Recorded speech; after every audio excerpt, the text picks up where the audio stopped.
I'm Scott Wright. I'm a cybersecurity professional. I'm a podcaster as well as CEO of a startup, a software startup called ClickArmor, which is a gamified learning platform for teaching cybersecurity to employees in businesses. And I got into this topic of cybersecurity for super yachts just recently because I live in Ottawa and I'm a fair weather sailor, so I don't get out very often. In fact, today it's not very nice for sailing. There's ice in the Ottawa River.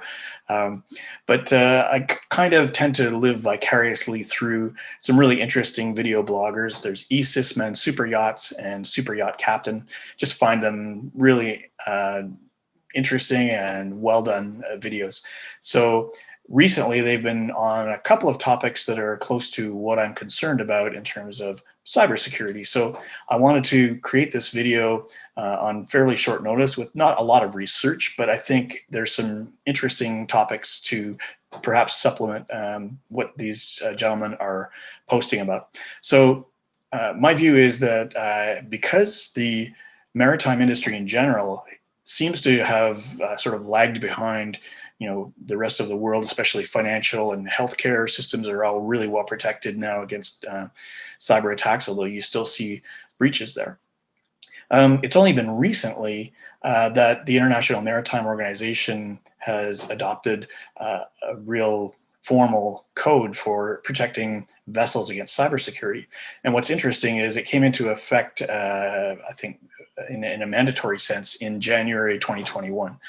But there were guidelines for a few years. Interestingly, it seems like that code really only applies to vessels that are 500 gross tons or more. And many of the super yachts you see around probably aren't that big, but they are still a big target because they're expensive. They're owned by rich people. They have charter guests who are rich. And so they can be a big target and may have some vulnerabilities. Now, eSysman SuperYachts recently did a great video on superyacht cybersecurity where he covered VPNs, which are how we secure data links between computers and other parts of the internet. And every superyacht these days has a Wi-Fi access point, and so therefore VPNs are very applicable for protecting data between passenger laptops and other systems and the land systems. So that's great, but there are actually quite a few other areas that a super yacht could be vulnerable where a VPN may not be in place. And that's what I'd like to look at and say, what's really more likely to happen these days with a cyber attack? One thing I should point out is we don't hear a lot about cyber incidents on super yachts. And my guess is the reason for that is that they're all privately owned. And unless the security breach impacts private citizens or business relationships, it likely isn't going to make the news. So there could be a lot more of these things happening than we hear about. I suspect there are. Now, if I'm an attacker and I want to attack somebody on a super yacht, we really have to look at what we call a threat model. Who is likely to be motivated to do that, and what are they after? Now, going after somebody on a super yacht through their Wi-Fi network, trying to steal photos and stuff like that, that might be a threat model that we could look at. But when you think about what types of attackers typically we see on the internet, we have criminals who are after money. We have nation states, which are looking for economic advantage or political advantages. And we have hacktivists, which are protesting or doing action based on principles. And so they may not be in it for the money. So we have to look at what are the attackers and what are they likely to go after. And for the vast majority of super yachts, my guess is going to be criminals. So that they're looking to go after the money and wealth that the passengers likely control, or the owners who are on the super yacht. So, they could attack them with phishing attacks or social engineering, but they could do that anywhere. They don't have to be on a yacht to do that. And so it's not specific to super yachts. You need the same security on a super yacht as you would in a coffee shop. And as eSysman pointed out, VPNs are great for that. But what else would an attacker do that might actually make them more money in the short term? In the eSysman's video, he talked about the water gap idea. And that is, when you're far from shore or far from other boats, there's less likely to be somebody around who could be trying to hack your systems wirelessly.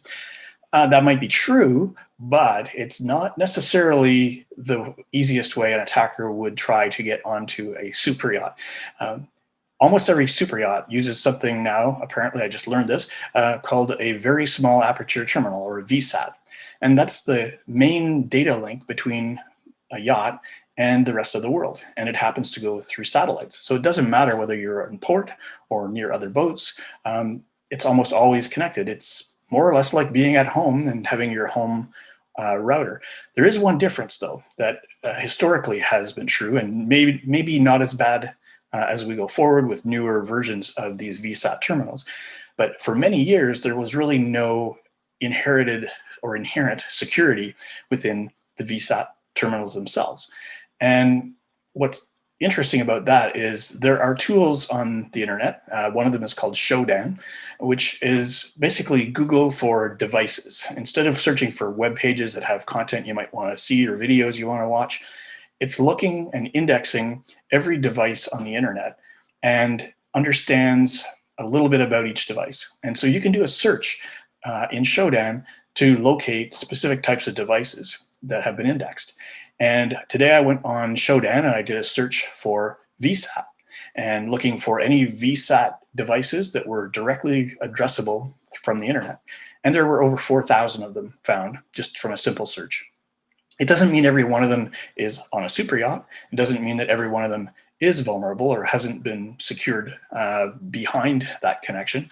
But it does create a really nice starting point, and it could be like the open door, unlocked door in a house for getting into your super yacht's network, especially if you have older models. I'm sure some of the newer models now have firewalls built in that would block attacks on the networks, but I'm sure that many of the older VSAT terminals, from the articles that I've read, there are still a lot of them out there. And so many of these VSAT terminals that we see from the Showdown searches actually could be super yachts that are unprotected when they're far from shore. Now, if I'm an attacker and I want to take a boat hostage in return for ransom, I'm not going to do it when they're at shore. I want to do it when they're far from help. And so, gee, if only there was a way to locate vessels that are far from being able to get any physical help right away. And if I was able to disable them in some way, maybe I could get the owner to pay a ransom to allow that boat to have control again of its systems and resume normal life. And so that's where an attacker is likely to start. So the easiest thing would probably be to do a ransomware attack on one of the regular Windows-based computer systems that exists somewhere close to that VSAT terminal that's easily reachable. So any decent attacker with decent hacking tools will probably be able to hack it just as if they were hacking into any other kind of business. But the evidence sort of shows that many super yachts are not that well protected. We're automating everything these days on super yachts, and every time you add automation or make something more convenient, you're really adding more vulnerability that has to be addressed. And so a good security architecture for a super yacht is important because they're really like a community. They're not like a small business. They have many more systems. They have propulsion systems, they have radar, they have anchoring, they have safety, bilge pumps, all these systems that a normal business doesn't have. And as I said, every one of these systems needs to be protected. And nobody's really thought that much about what would happen if an attacker was able to take over one of these systems and start flooding the boat. So when it comes down to basic cybersecurity for any business, we have to recognize that the concept of layered security is really important. There is no one technical safeguard you can put in place that's going to secure everything, because you have to secure data that is stored, you have to secure data that is being transmitted, and you have to limit access controls and things like that. And so even beyond all of the technical safeguards, this is where I get really interested, because any human who comes into contact with those systems is a potential vector for the attacker. And so if you can trick a crew member who has access privileges to a system into doing some kind of an action, you might be able to take control or get access to things that could earn you a lot of money. Now, as a super yacht owner or even a captain, it's really time to start thinking in terms of your entire cybersecurity program. And think about that new ISM code, even if it doesn't apply to your vessel because it's not over 500 gross tons, you are just as much of a target, if not more, because of the wealth and control of assets that many of your passengers or you as an owner may have. And so an attacker may easily be able to target your vessel, locate it, get through that VSAT connection, find a vulnerable system, and take over control. Sounds pretty scary, but it's actually, I'm sure it's going to happen sometime to somebody. So I recommend three things. You have to have technology, processes, and people all aligned for a good security program. The technology is obviously making sure you've got the network architected properly to protect and isolate systems so that attacks can't spread easily. And then you need the processes, the policies and procedures that make it clear what to do to try to avoid cyber attacks and deal with them when they do occur. And then finally, everybody on the crew has to have a basic level of cybersecurity awareness. Plus, crew members that have privileged access to each different type of system need to understand the security implications of their role.